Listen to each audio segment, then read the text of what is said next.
Hello guys, आप सभी लोगों को कुमकुम सिंह के किचन में राम राम। और आज हम बनाने जा रहे हैं सेम और आलू की सब्जी।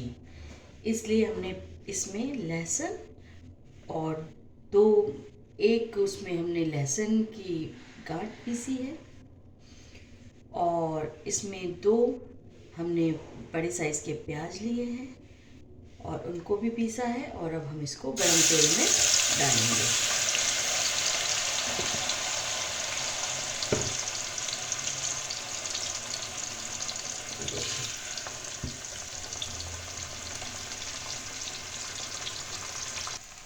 अब हमारा जो प्याज है वो गोल्डन ब्राउन हो गया है, और अब हम इसमें मसाले डालेंगे। देखिए, हमारा प्याज गोल्डन ब्राउन हो गया है। अब हम इसमें 1 चम्मच हल्दी,